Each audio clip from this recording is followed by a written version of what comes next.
Halloween in Anopha. It's the end of October, and the trees of Sodor are wearing coats of bright red, yellow, and orange. Anopha is a small town with a big quarry near Farquhar. Thomas is working at the quarry with his friend Mavis, the diesel engine. During the day, there is a lot going on.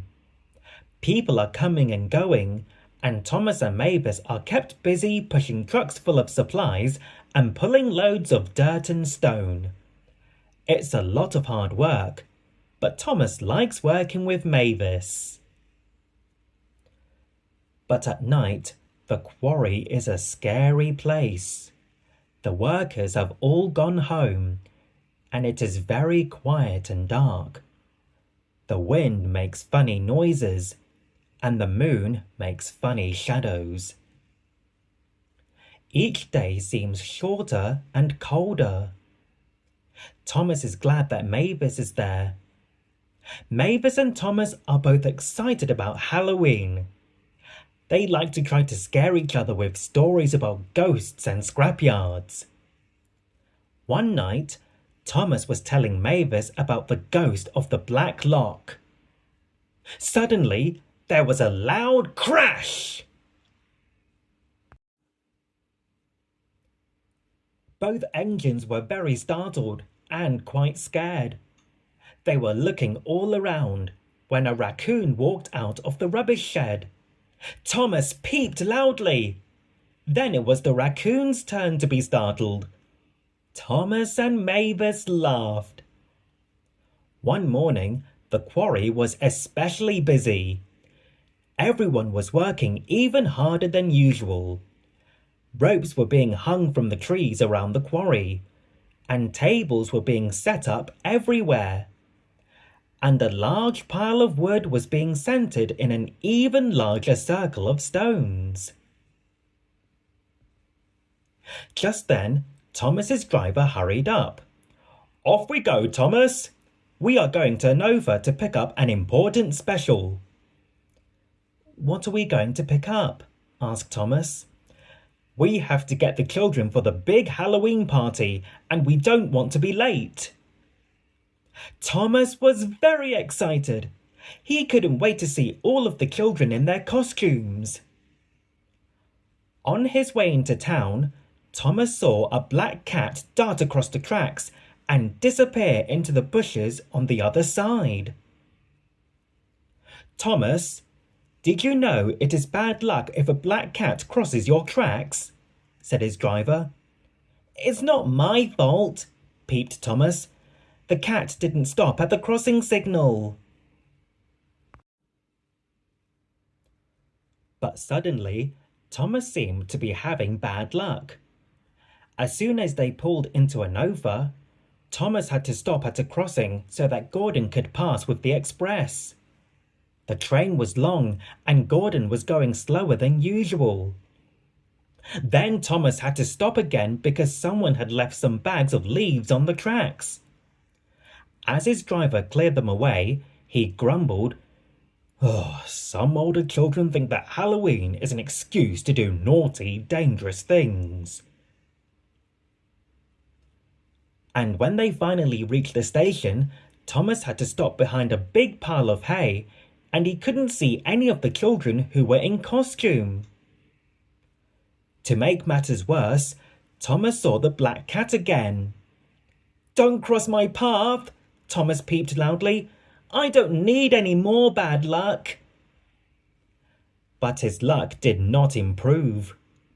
Although Thomas could hear lots of laughter and voices, he couldn't see anything going on around him. "This is terrible," he complained. "I cannot see a thing." "No time to chat, Thomas," answered his driver. "We have to get back to the quarry, and fast." On the way back to the quarry, Thomas had to stop at another signal. This time, it was Bertie who went sailing by. "Toot toot, slow coach," beeped Bertie. "See you there." Thomas was very frustrated. Finally, Thomas chugged into the quarry.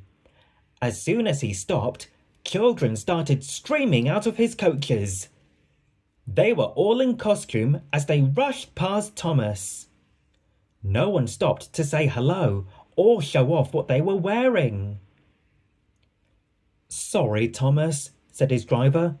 "We're a bit late and the children have to hurry to line up for the costume parade. But we are in the perfect spot to see everyone walk by."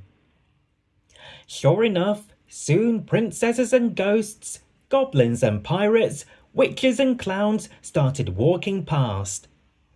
Every costume got a round of applause. Just then, a little girl dressed as a black cat walked by. "Oh no," cried Thomas. "No more bad luck!" But as he was watching the cat go by, he heard a particularly big round of applause and lots of laughter. "What did I miss? What did I miss?" peeped Thomas. But there was no one left to answer. Everyone had moved away. The Halloween party was in full swing. Thomas looked around. There were people in costume everywhere, bobbing for apples, having their faces painted, drawing pictures. Thomas wished he could bob for apples. He pulled up to Mavis. "Mavis, did you see the last costume? I missed it." Mavis laughed. "I sure did, and here it comes now." Thomas looked over and peeped in surprise. Coming toward him was a little boy dressed as him. Soon little Thomas was right in front of Big Thomas. "My name is Thomas," said little Thomas, "and you are my favourite engine." And he leaned forward and he gave Thomas a shiny red apple. Thomas peeped happily. And then it was time to light the bonfire. Everyone watched the large bonfire. There was singing and laughter, and the Fat Controller even told a scary story. "Next year, I would like to dress up," whispered Thomas. "I think you should dress up as the Fat Controller," teased Mavis. Thomas and Mavis both laughed and laughed.